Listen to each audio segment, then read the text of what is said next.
Hello everyone and welcome to Mission 7. This one takes place in the exact same environment as Mission 6, but this time we are going inside the base. It's gonna be good times. Let's take off. Mission 7. For this one, you're gonna want to buy a new VT. That is the Prominence M1, but we'll get to that after the briefing. I kind of jumped the gun. Sorry.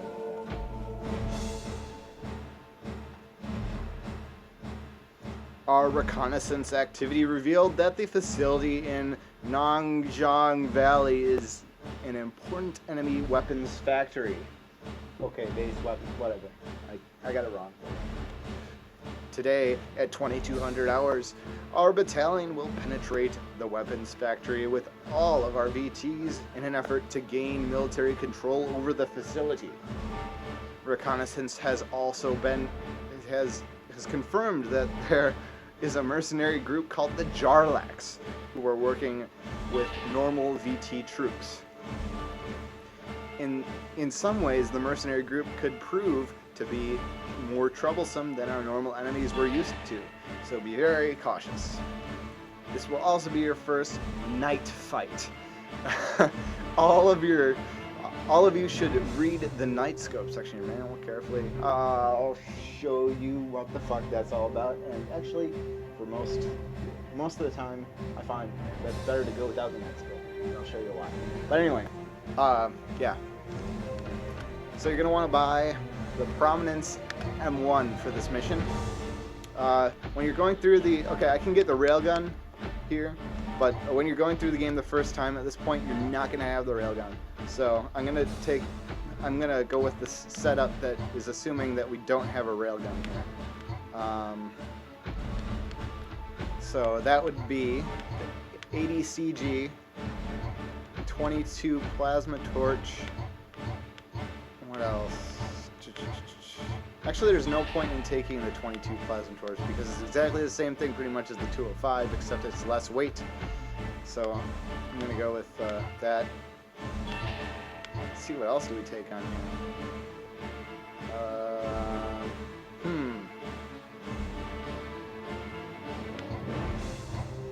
It's been a while since I've done this mission with the normal setup, so I can't quite remember what's the best thing to use here. It's kind of a tie between the RF and the TR on this one. It's kind of down to personal preference. Yeah, we can take a... Can we take a TR? No. Yeah, we can. Yeah, we're going to take 2 TRs for the sake of ammo and a single AS miss just for the outdoor areas. We're going to need that chain gun. Actually, you know what? I'm going to take an RF because there's some spots in here where an RF would be nice. So I'm going to take a 315 RF, that's a rapid fire rifle. 315 twin rifle. AS miss, which is a guided missile. 80 chain gun, and the 205 plasma torch. You know what, actually? It's a tough choice. Because I'm probably going to need 2 fuel tanks, actually, now that I think about it. I should have thought of that earlier, huh? Duh. I'm gonna take the 2 AS miss. We'll see where this gets us. But God, it's been a while, so sorry about this. Let's go for it. Now, one thing I really haven't explained to you guys is the weight system on the VT. You might have figured it out already. It's not very hard, but the VTs have a maximum weight, and when you exceed that maximum weight with your loadout you have selected, it says max over. But there's also standard over. Standard is the weight that a pilot would typically take on a VT, and taking anything over that weight is going to decrease your performance in turning, in balance, and several factors. So I think it affects your fuel economy as well. So you just want to make sure that you can handle the VT standard over. It's usually not that big of a deal, but you never know. Alright, now ignore this flashing button right here. I'm not going to use it. It's a cheat code, or an unlock, yeah, a cheat code. So here's our night scope. It's the bottom center button. And we're going to get in third gear again. I just always like to go in third gear and make sure we have proper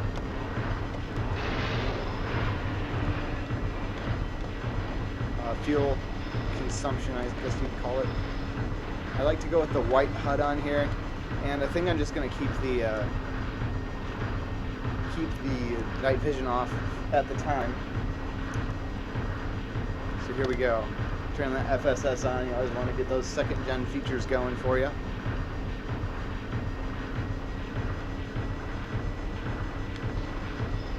No point in having them if you're not going to use them. Let's continue forward here. We're going further to the left. Last time I went right around that bend, but this time we're going straight forward. Honestly, it doesn't really matter which direction you take. This is just what I'm in the habit of doing, and it works for me, so why change it? Alright, I'm going to get out one of my AS-MIS sockets here and head towards Mr. Vitz up here, and Mr. Jaren we have up here as well. Here's our Vitz. There's a hit on our Vitz. We'll just shoot a second one. Make sure you hit that chaff button because it's extremely important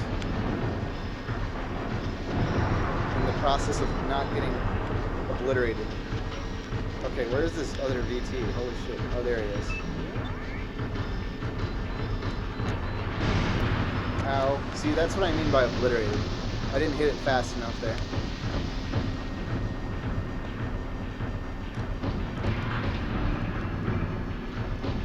There's our Jaren.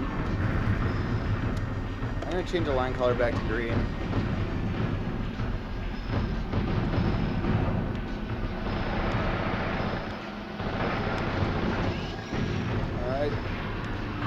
Jaren down. So normally I would have gone further to the left there, but like I said, it's been a while, so I'm a little bit out of it. The night scope color and everything just doesn't work well with pretty much any of the line colors. The dark is the best, but then when you turn it off, you're fucked over because you can't see there's no contrast. So I don't know. I like to go with no night vision just on the green. This game is bright enough that it doesn't matter a whole lot. Okay. Coming up around this corner, we should have I think a Vitz or something. So if you didn't notice already, this rapid fire rifle that I have up on my main weapon, the twin rifle obviously shoots two at the same time, which I never explained that, but I'm sure you figured it out by watching. But this one, the rapid fire, shoots 3 rounds consecutively. I'll hold down the button here for you as I come around this corner so you can see a little bit of what I'm talking about. Holy crap! I didn't hit the chaff button fast enough. The missiles come at you extremely fast in this game. So be ready. Oops. Let's see what advice Bob has to give us here. You can reload supplies. Not really good advice. Well, he never gives her good advice, so that's totally surprising.